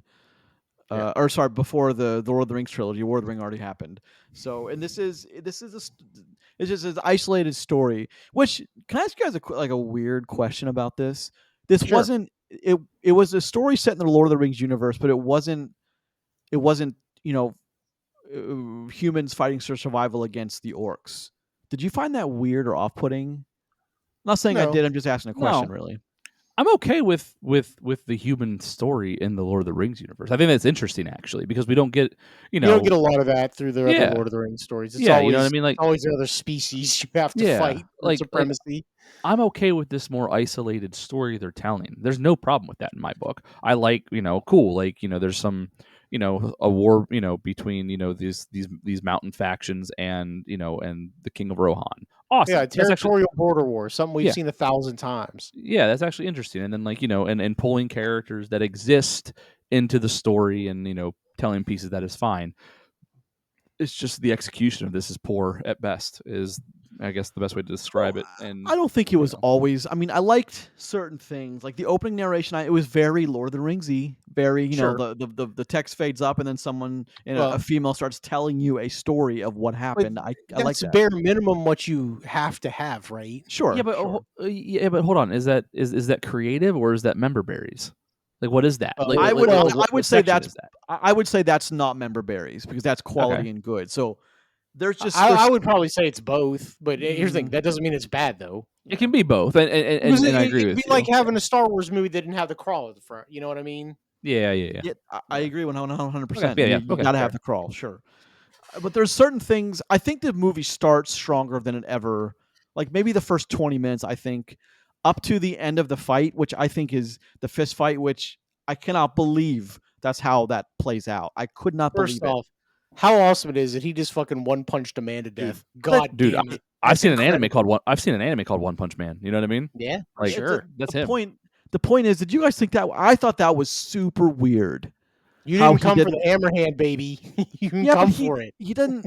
He was doing like a. He was prepared to like lick his wounds and then get a beer with the guy after the fight. It wasn't. That was not what was supposed. Like that was. I don't understand why that's the story that we got. He beat his ass so hard he died. Literally. Yeah. Which is a weird. It's a weird. Come to my house and you talk shit. This is what happens. Because this movie to me it's written off as like a cautionary tale against about stupid men doing stupid things. Well, Like, that's what how it they feels like. That's how they angled it. That's how they like. That's how they angled it with Hera and everything. That's how they angled it. So like, you're not wrong. I know, that's what I mean. This whole movie feels You're like not that. wrong. Yeah, it's just if only the stupid men would have listened to Hera, everything would have been fine. Well, the other thing is too, like there are a lot of very questionable decisions made by people in positions of power in general in this True. movie. Like the part where she ends up getting kidnapped and saved and then brought back, and so the guy that saved her, like he gets banished. Yeah, like her cousin or whatever. Hold up. Yeah, the cousin, like, hold up, man. Like, I'm sorry. All I did was kill 8 people on the way out to make sure we saved her. My bad. Sorry. I fought a goddamn elephant trying to fix this. What do you mean? Right? What the fuck? Like, damn, Pops, I know you're mad, but, like, take it easy. Like, sleep on it before you kick me out forever, Grayson, as a Lord of the Rings connoisseur, how'd you like the Watcher in the Deep being just randomly in the fucking forest in Rohan? I mean, I didn't like that she was able to find it in the elephant. I didn't like how the elephant made no noise sneaking up on her. But I mean, there's a lot. There was a stealthy elephant, fucking watching her from the wood line. It's all very convenient, is what it is. It's like, I mean, I like what she says. Beware dark waters; they hide its secret. Like I like, but like I don't like how she knew where to find it, and then it said, like, that whole thing. That was just pulling from Fellowship, the thing in the water right before they go in. Like, exactly. It's just, I don't know why it went so hard into the member berries because they didn't need to. They already had like Lord of the Rings is a big enough and popular enough name that you don't need to do the member berries crap. But I mean, that's just me. That's my first, I would have said hey, I see this first draft. It's okay, Kenji. Let's do a little less of the unnecessary stuff that's just going to link the movies and more of the stuff, more of substance. Like that would have been my first inkling. But can I ask you guys a question though? Yeah. Does this movie feel like in like the middle that it just drug on and on and on to you? I think so. It felt like this movie was in like 3 blocks, right? Because this movie comes in just slightly more than 2 hours. Okay. Yeah, which is too long, by the way. It is too long. It's definitely too long. So like the first 30 minutes, there's like build up action and then there's a break. Right. Yeah. And there's like sporadic stuff that happens for like 45 minutes. And then there's like the last half hour of the movie. And like that middle 45 there's one point where so little happens, like I'm audibly yawning in the movie theater because like nothing is going on. Like we're watching these people starve to death. Yeah. Like, it's riveting. What the fuck are we doing here? Like, we can't skip time and be like 2 months later, 90 days later. You know, come on, man. Like, yeah. So like, there's just not enough that happens for large stretches of time, and it's weird because like it's like they want to get to each of these big set pieces that they want to do, but then it like to get there they can't skip time because then it's like like what happened in the meantime, or wouldn't they be dead, or wouldn't they have these issues? But like I agree with you. It's so weird for them to go from the story we got to from them escaping Eberus, and then now they're just camping out in Helm's Deep, or whatever. Just watching the siege tower be built. Yeah, I have a question for you, Grayson. Shoot. In Lord of the Rings, when they left Eberus to go to Helm's Deep in the Two Towers, wasn't it like a week's long journey? It was. Well, it was longer than they took in this days. Yeah. Yeah. They had to camp. They were fought. They were attacked. Yes. Don't they just make it there overnight in this or something? It wasn't a 6-hour jaunt through the woods. That's for sure. I was a little confused. I was like, are they there already? Because you got to cut time somewhere. I mean, that seems like the logical place to do it. But no, I have a bunch of other logical places they could have picked. I get what you're saying. But I think choosing that decision creatively is like number 15 on the list of problems. Well, no. I think they forgot that it takes that there's distance, because think about the connotation of what happens right before and right after. The youngest brother stops to fight the wolf, right? Well, Wolf versus 4 guys, which clearly he must have taken down at least 2. True. Because like they went at him with 4. That's what I thought. I told my wife, I was like, "That's awesome, good for him, buddy." But track with me here for a second, right? Like he stops when they're just leaving the battlefield, right? And he stops to fight them. And then the next scene, they're arriving at Helm's Deep, and Hera asks, "Where is he? He was right behind us." So they didn't travel for 6 days and skip time. You know what I mean? Like, they imply it's 15 minutes later. It's 15 minutes later. She just never looked behind her. Well, I mean, Hagrid's hut. We lost him around a quarter. Well, Hagrid's hut in the Harry Potter, no one ever seems to complain that it keeps getting further and further away from the castle. Right. It moves, it gets bigger. Yeah. Like, look, does it really matter? I mean, does that really matter that much? So, okay. No, but it is weird, though, because like they make it a point that during that whole beginning of that battle scene, like they're coming from another area and they're expected to at least camp overnight. They blow through camping to go full on attack and then the flanking attack. Like all of this stuff happens in what would have been like days worth of preparation and stuff in a matter of like 26 minutes. Agreed. Yeah. and it is a problem to me, Grayson, only for the sole fact that this is a movie that like you're expecting the fans of Lord of the Rings to watch. So they know all these details. It's different if you don't scale. know. Yeah, that's a good point, actually. It's different if you don't know, because then it doesn't matter. But like these people, like me, who's not that big of like a detail nerd on this kind of stuff, I was like, wait a minute, like where were they at? Where are they at now? They're already there, and it's been days, and you're just now noticing your brother's gone. How does this work? But here's the thing: in the world that they presented in this, it was like a few hour ride. It wasn't days. Yeah. That's the thing. Like you just gotta accept that, I guess. Yeah, I guess. Yeah, all right. Which is definitely in the con column. It's not in the pro, so it's definitely in the con. Yeah. That's the thing. You're not wrong about that. However, to me, like there's 14 things that I want to address before that, as far as like if I'm looking at this thing critically, that are bigger problems than that. Okay. Well then, I want to poke fun at one more thing, and then we can go into like specific details. When she's captured and she's in she's in the tower, right? And her shield maiden girlfriend and her cousin are like outside, and like they're trying to figure things out. And she's like, and then the shield maiden's like, "I have a plan." And then it cuts. Then she teleports into the building. Yeah. Then it cuts. And the next time we see this, she's fucking just busted in, beating ass. And then the whole plan was to bust and beat ass, and she jumps out the window she could have jumped out of to begin with. Hey, you could have teleported back. Yeah, but like Nightcrawler, you touch her shoulder and then you snap out of her together. Like, yeah, I have a plan. And then it's just fucking get shit done. That's the plan. God, It's like, okay, whatever. So, Well, I can mean- we also talk about where she's being held in general, right? So, like, she Yeah. wakes up in a room that the door is secured by, I don't know, a piece of fur. Mm-hmm. Like, you could just leave. It's just Yeah, drapery. Just walk out the door. Yeah.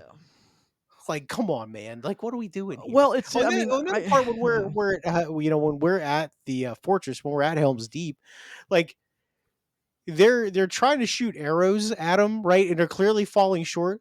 Is there not one catapult, one scorpion at this place? Nothing. I don't think it helps Like, deep now. like we watched them build this massive siege tower, right? And I look at my wife and go, "Why don't they just light it on fire?" Yeah, that's what I was. Yeah, it's. And then wood. immediately as it lands, what do? Light it on fire. Yeah. Okay. But it's just like those are the kind of things like why are we doing with this, right? Like I don't. Maybe I'm not supposed to think of shit like that. I guess Maybe. Yeah. we're yeah. supposed to just There's a assume, whole like, lot of oh, that stuff that you're not supposed to think yeah, about. that's the other thing too. Like, and we're supposed to assume that she puts on these she gets the two ice axes and just scales the sheer cliff face. God, what about talks to the eagle? Yeah. Like, yeah, we're doing fucking Tomb Raider shit up the wall here. Like, What about the confusing ass shit with Helm Hammerhand being like on death's bed, but then being Oh out my there beating God. ass? But hold on, but they try to hoodwink you for a second, and make you think it's some troll, and then you're like, oh, okay, well maybe it's not actually him. Maybe he is just dying somewhere. But then, nope, surprise, it is him, bitch. He's out there just beating me. ass Oh, anyway. not only am I out here, then I'm gonna have to fuck up his big giant orc too. Let's Like, go. what the hell? I'm gonna punch his orc to death too, just because that's what I do. It's just weird. It's just I strange will decisions. agree, a lot of very questionable choices creatively here. But I mean, I didn't. But when you break down that sequence, and then when they rush back to the gate, I actually really like that sequence because you get that. I was brought to my knees when you were born. Nothing's ever done that. You are the greatest part of me. You will lead the people. I liked it. I even liked him how he, what happens to him outside the gate. Like, to me, that is something you cannot do except the way they chose to do it in anime. I don't think you could do that in a live action film. It has to that's very hard to translate to screen. Yeah. Yes, that's the thing. So but I didn't hate that as like one of the pieces that you're supposed to remember from that film, one of the more emotional pieces. I thought that did land emotionally. At least for me, it did. I could be wrong. Oh, but, yeah, you're right. That's fine. No, it's fine. And right before that, okay. when they're talking and he tells her, talking about failure, and she's like, I remember what you told me. You don't fail until you stop trying. We have to try. Like, I don't think the script here, and I mean here is like the entire, I don't think the script is bad. It's not terrible. I think it could have been beefed up. I think they could have cut out stuff and added stuff. There are several sequences I think are really well done, but for the most part, I think the writing is, it's mid at best. Yeah. But it doesn't. I don't. With a live action film, you would have felt it more than you do with this. It's possible. Does that make sense? I mean, it does. Animation style, though, I think does look pretty good. Like, I think it does translate very well. There's moments in a few of the fight scenes, especially the last one, where the motion looks very, very crisp, looks very good, and like you get some choreography that you wouldn't be able to get live action either. So like it is very well done in that regard. The shield throw at the very end, like as eye rolly and cliche it looks good. It does right? look like, good though. It does look good. That wind up and that pitch was great. And the catch and the action afterwards good. She does this weird like sideways leap thing away from the wolf early in the fight that looks really good on screen too in that fight. She has omni movement. Basically, it's ridiculous that she's in a goddamn wedding dress because how impractical for fighting is that? But whatever. Well, but it looks cool. Really poor choice. Cool. It looks cool. You're right. Yeah. I mean, like, look, she does shed off like the waist high boots that she has. Yeah. For whatever reason. I mean, look, that's no dumber than like Keira Knightley on the ice in King Arthur wearing a dress and firing a bow with like. I mean, come on, that whole sequence is fucking retarded. Chainmail bikini, baby. It's just why Kate Beckinsale only wears leather during the entire run of Underworld. Listen, there's nothing. She's not allowed to wear anything else. I don't know what you're talking about. Although I mean, like, but it's very impractical for fighting. It is incredibly impractical. But here's the thing: like, I didn't hate the wedding dress. Is something that I thought was stylistically kind of awesome, I think. Oh, I mean, here's the thing: it really does stand out on the screen to see her in the shimmery white. Sure. Yeah. But especially against Wulf, who's in all black. I mean, you can clearly defined roles. At that can point. We talk about Wulf for a second? Yeah. What a C-tier fucking character Wulf is. God, yeah. His motivation is the dumbest motivation in history. Weak as shit. No, it's not the dumbest. It's not the dumbest motivation. It's not great. It's the most common motivation. It's revenge. It's all it is. But it's revenge for something that he witnessed. It's revenge for my dad picked a bar fight and got his ass killed. Yeah, exactly. That's what it is. Look, he witnessed what happened. There was no tomfoolery. Maybe you don't fist fight a guy named Helm Hammerhand, though. Maybe not. I mean, let's be honest. But I mean, he didn't. It's not like he stabbed him in the back unfairly and then he died. It just hit him. So that is true. I actually, in a roundabout way, I definitely understand that. But the thing is, right? So Wulf sees this happen. Right, has multiple interactions with Hera afterwards where this like, hey, this stuff shouldn't have happened. We didn't have to be this way. And he has the opportunity to end this, right? And clearly he's just like, oh, you think you're better than me because you want to end it? Like, brother, nobody did that. Like, you are just a cliche of a cliche. Yeah. Like, you're just mad to be mad. And like characters like that, well, listen, I know this is supposed to be a thousands of year old story. I get that. But like characters like that don't translate that well anymore because like, it's not like, his whole family was wiped out by Helm Hammerhand. You know what I mean? Like, that's not how this happened. It's like you watched this take place into something like your father instigated this fight and you're ready to commit genocide on your own troops because of it. Yeah, I can't relate to this guy's issue. You know what I mean? Your leadership is poor.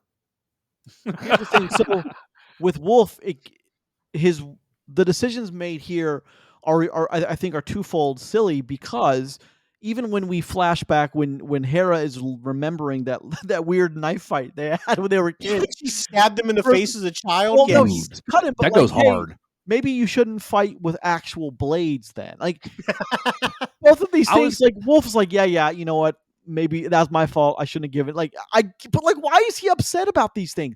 You scarred me. Well, yeah, you tried to stab me, so I stabbed you first. Yeah. I thought maybe those were like training blades. So they were dulled. Well, but fine, no, they were sharp. But the point is, it's not like he said, "Oh, leave before my father sees." Like, what do you mean? We were fighting with knives. He knew that. Like, we were just training. Like, what is the problem here? That's again a second thing. I'm like, I think we only got that so they could have her standing out over because when she's thinking of that, she's standing right inside the doorway to go in, but like looking at like the shot from the two towers with Miranda Otto looking out as Eowyn looking out over the vast plain. Like, I think that's why they had that there, so you could see that. Do you guys remember the old Jackass clips where it's just called "Ass Kicked by Girl"? Yeah. And it's just Steve-O or somebody fighting the Japanese kickboxer. Yep. And like that's what that is. Like, you can't tell my dad you beat my ass. I have to leave. Like, that's what it is. Well, but it's a very weak. I'm surprised the setup is so weak. Now I saw that. Yeah, I'm sure you guys noticed, but Jackson and Fran Walsh were executive producers. Do you think they were actually involved in this? So I think they have to be involved in everything Lord of the Rings, just in general. Because if it's not, then nobody will ever believe that it's a real Lord of the Rings product. Well, sure, but I also can't understand. Like, there's no way Jackson, as the executive producer, if he was indeed part of the day-to-day decisions, would have signed off on this script. I just don't see that happening. No, I mean, if this comes across his desk and he goes, no, there's no way, and then it comes back to him a couple weeks later and says, hey, listen, we have to get this in, or else we lose the rights to this, and there's no chance for us to do anything else with Lord of the Rings again if someone else outbids us. He goes, it's animated. all right, yeah, go ahead and make it. You know what I Yeah, mean? Make these two changes and I'll sign off on it. Yeah, I think that's feasible. But the script, it's just the decisions, like you were talking about earlier, like the jumping in logic, the skipping of the passage of time when we know there's a certain amount of days travel between this location, this location. It doesn't seem. It seems very amateurish. And sometimes business decisions are made for the business. You're right. Yeah. And maybe they thought like, well, even if we don't make a penny back, 30 million's nothing to keep this $1 billion franchise. Exactly. Yeah. They know what pieces of it are literally valued at now at this point. Yeah. 30 million down the drain to save $1 billion worth of rights is a drop in the bucket. Sure, and a major. I mean, almost nothing drop in the bucket. But I wish. I don't know what's okay. So the thumbs up I gave it because now this might not really kind of. I was happy to see something in the Lord of the Rings universe that was taken somewhat seriously because it got a major release in December in theaters. It wasn't like straight to a streaming platform and like, hey, you can watch it if you own Peacock, whatever. But or Max, it would have been. But what about on Max? Yeah. I still think there's a lot of value here to be extracted, even if you're not a Lord of the Rings fan, even if you're just like, yeah, I'll check it out. I like medieval fantasy. I still think there's a lot of value here. So one thing that this reeks of to me, and Grace, I don't know how invested you are. Chris, I know you understand what I reference here in a second. Mm-hmm. So with Warner Animation, which makes some good stuff, because that's deep down who does this besides the Japanese studio side of it. This really feels to me like it's stuck between Lord of the Rings and the DC animated stuff that Warner Brothers does all the time. And here's the thing though, with the DC animated stuff, like it is by far their most successful run of their superhero stuff. Yeah. There's really good stories buried down in there. And the problem I have with this isn't even on the level of like the mid-tier stories that they tell in that medium and with the animated stuff. And just because it's Lord of the Rings, we're supposed to assume that this is going to be a higher quality. And it just falls so short to me, where it looks really good, but the story is just so soft. Well, so like I don't understand this, like why this is what we got. Well, the one thing I will say is I thought the character moments, the ones you're supposed to like, are very likable with Helm Hammerhand and Hera. Now, I'm not quite sure Hama dies here in the real lore. I didn't go back and check. It's been a while since I've dug into like timeline, whatever Lord of the Rings stuff. It's been a long time, but I think that was just for the main story beat, which I want to talk about that too. Is like this is also a little grittier than I thought it was going to be. I'm very glad, like people getting shot in the head with arrows. His brother. It's a lot easier. It's a lot easier to put that stuff in animated form than it is. Because a lot of people don't want to see somebody's brains. And again, that story beat with the brother being what happens to the brother that survives the assault on Edoras a few minutes later in the story. Like I like they at least treated the audience like they were adults instead of kids, which again I have to put that in the pro column. One of the few things in the pro column for me is they treated it like an adult story, and that was one of my fears is that they wouldn't. Okay, I gotcha. So, I mean, I don't know if that makes a lot of sense to you guys, but no, it does, and I agree with that. I think it's fine that you make you make an adult-oriented anime like there's nothing wrong with that. Yeah, I agree, especially in the now something I think one of you guys said before we started before we hit the record button was if you watch this without sound, you might not even be able to tell it's Lord of the Rings. No, this is a Fire Emblem video game. I said that. Yeah, this is Fire Emblem. Aside from like the opening like Lord of the Rings text appearing and going away. Excuse me. There's visually though. Well, if there weren't orcs and giant eagles in this, like there was not like you could tell somebody that this wasn't Lord of the Rings and they might believe you. But this could be a Robin Hood story. But visually, I mean, Helm's Deep has a very unique aesthetic that we all know. Edoras has a very unique aesthetic that we all know from previous films. In live action, sure, but animated, like we've never seen this before. Like this is a whole realm of different stuff. It looked identical to what we've seen before. That's the thing. Well, the village looked very generic, buddy. Very. Oh, sure, Edoras. Yeah, but I mean, Helm's Deep though, you cannot. Sure, that is Helm's Deep.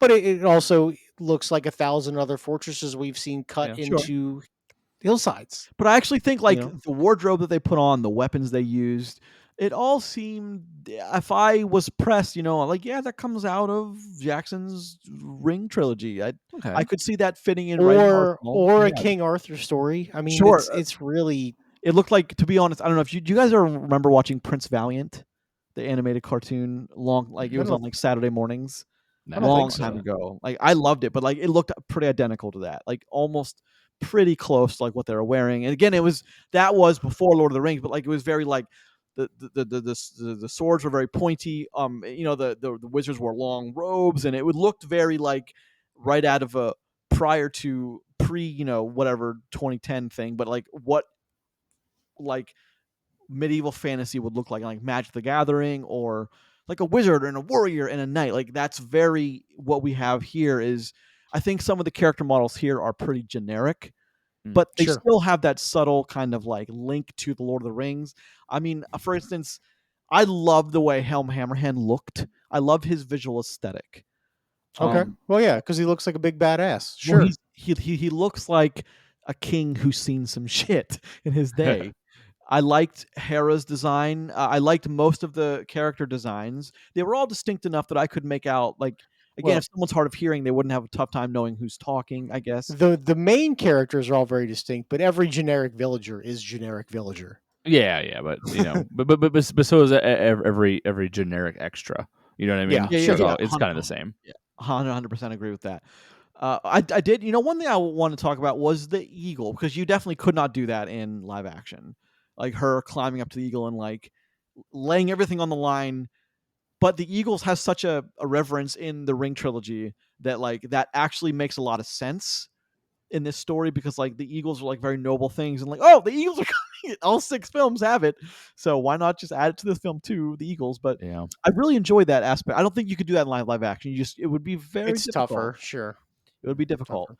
But I like that, the offering to the eagle and the fly. I just, there's elements here, story elements that I like, and I gotta, and I'm, this is the last thing, like what last claim I'll make is I think this is a much shorter cut of a much longer film. I don't know. Oh, you think so? I don't Yeah. know what else you get out of this though. Like they obviously didn't do much with the siege besides build something and then have a small fight afterwards. So there's no more time there. They don't. I mean, maybe they extend the fight a little bit at Edoras, but like I don't know what else you do in this movie with time. You know what I mean? There's not Unless much there's a more to whole explore. segment of stuff cut out that they don't lay the groundwork for. Maybe Well, I they could have cut guess. out. They could have cut out a struggle on the way to Helm's Deep, which we know happened. Like we've seen it before, so that It could have been the distance. fight scene with the brother versus the four. Yeah, You maybe. know, like. Yeah, I mean, But they could have. I think we're missing about 30 minutes of film here. Jeez, that's a God, a lot. 2.5 hour animated movie. Whoa. That's a lot to draw. It Just is, leave it to but leave if it's out. again, if it's good, it wouldn't matter. Well, You know what I mean? so here's the thing though. So like I give it a thumbs down. So like the point that I want to make is, one, I do think this movie is significantly too long. Yeah. It does drag for large periods of time, which I know I mentioned. Like the middle third of this movie drags, like Does. drags. Like here's the thing: the big scale action is great, like looks fucking awesome, but like we have a lot of people talking around a fire. Like that doesn't translate that well in an animated medium. You know what I mean? Like Yeah. that's not really what we're looking for And the here. dialogue's not exactly riveting to No, carry it's it. not. It's just like these people are starving. They're like, yeah, they are.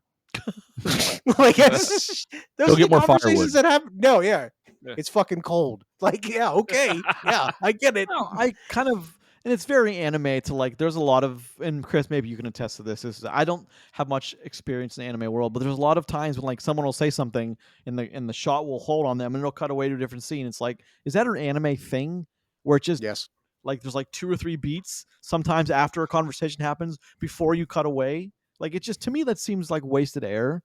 I think it happens Dead I time. think it happens in all mediums. I think it happens in live action too. I think you I get noticed it a those ton in this one though. those long shots. And well, I mean, so I think in this maybe it was egregious, but it happens in everything. Yeah. I think. It's fair. but I mean, the other things too is like this story. Is it fine? Sure. Is anything in this ever more than fine or No. good? Like, Nope. there's nothing great here. Like when this shit's announced, a couple years ago, I'm just like, this might be rad. Yeah, because the idea behind it's rad, and it's really just not there. It's at best okay. Yes. And like, I'm not looking for okay anymore. Like, okay doesn't cut it. Like, not for a fucking Lord of the Rings property. You have to come better than this. Like, and this just isn't there for me. That's what I'm saying. Is like, that's why it's so disappointing to me. Is the story is so incredibly weak. The motivations.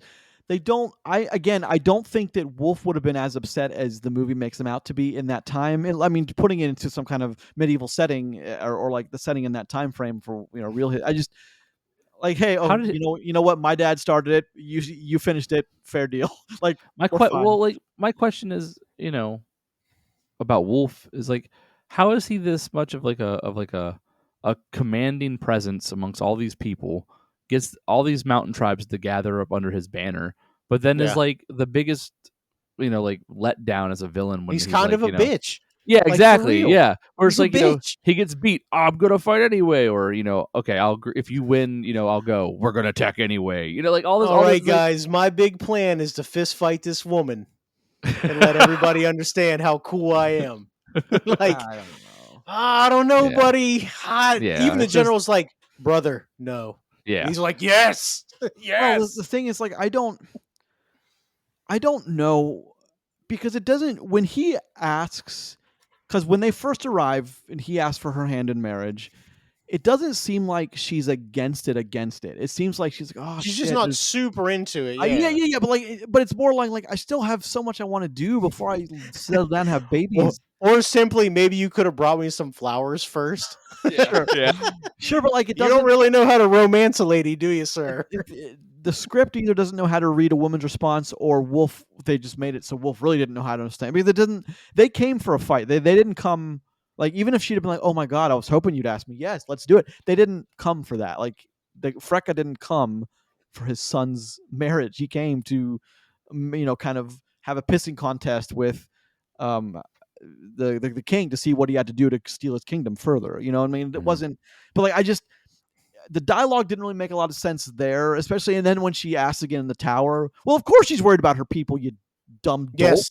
Like, what do you? Why would you only do this for your people? Well, I mean, buddy, that's got to be part of it.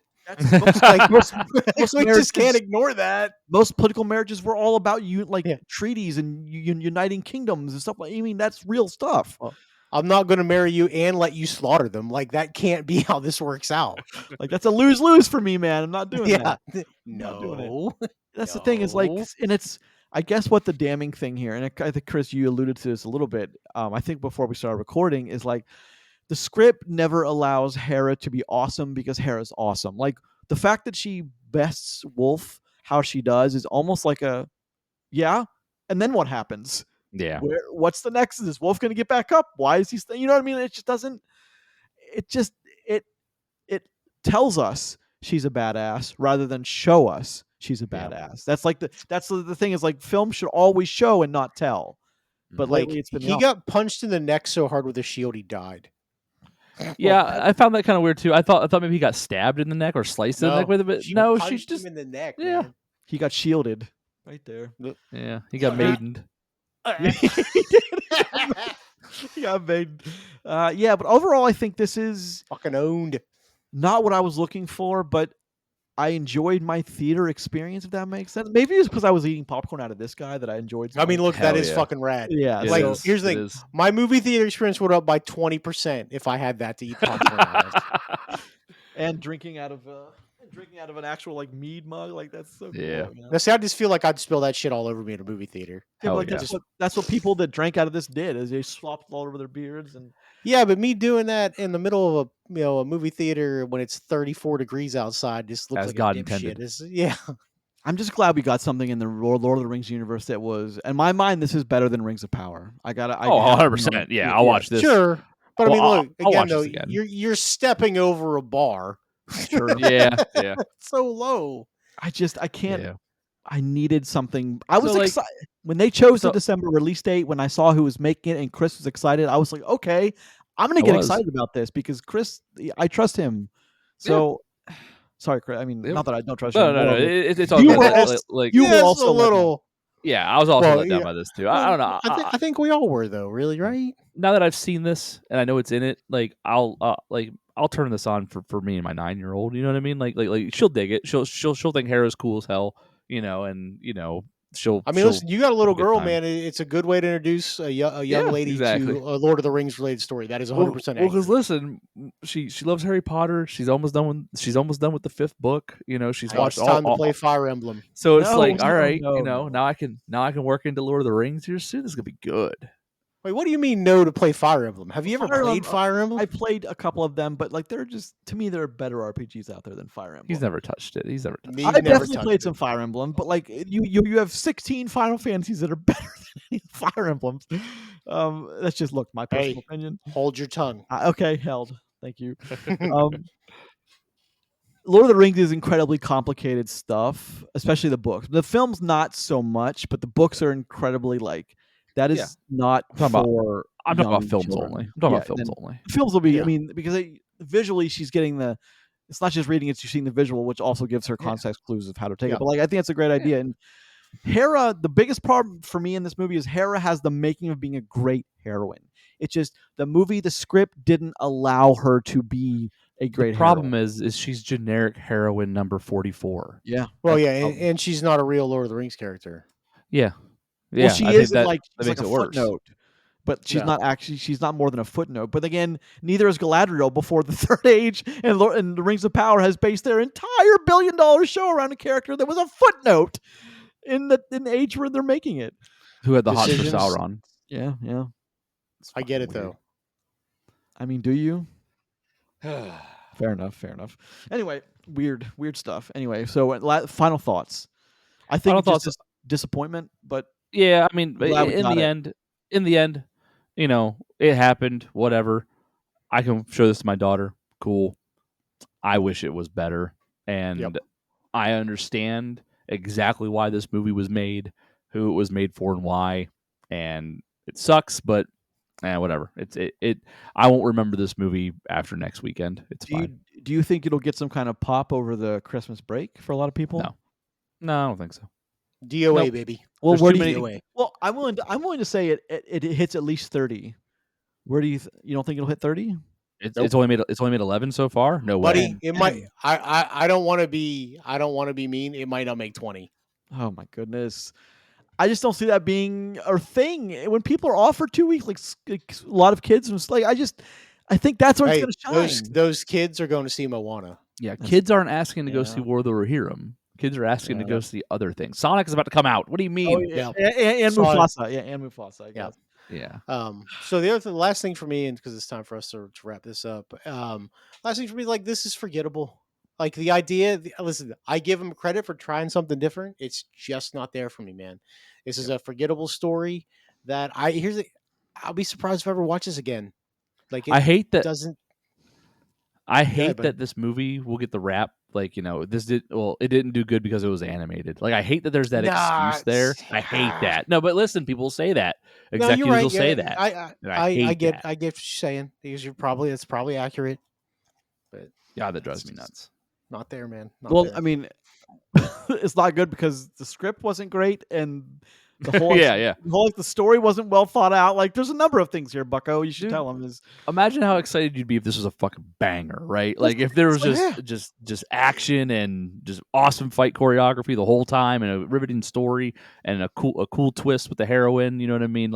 Imagine if this thing was a goddamn 10. How cool that'd be to talk about and show it off to people. It'd be great, but it's not. That's what I was expecting. I was expecting some kind of awesome, I was expecting us to be sitting here talking about something that we love rather than just it's okay, but it's a shame. Well, gentlemen, thank you for joining me for this discussion. Chris, you invisible man, you. Yeah, it is what it is. Should be back in studio soon. I'm just sick. Studio, indeed. I don't get you guys sick. Over a picture? Oh, you mean back in studio? I was like, yeah. If I was in studio, Roger, just incubating. My brain went to the fact. What do you mean? Because I see you sick, I'm gonna get sick. That's where my brain went. It's been. That's a long not how week. that works. Now, No, if he was it's sitting not at all. beside me, right here in Yeah. this chair, this empty chair right here, lonely Yeah. chair. All right, that does it for us for episode 8 of Post Credits 8? Podcast, a 8 is podcast where great. we talk about movies. Please Yes.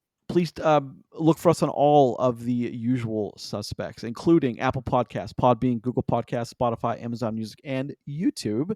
If you like if you really enjoyed our discussion, please hit the like and subscribe. We'll be with you every week. Some weeks we have additional content planned. So we have a lot of good ideas coming. So I hope you're ready for some good content, people, because it's coming your way. Wait, because it's not happening yet. Is that what you're saying? No, That's not what I meant. Oh my goodness.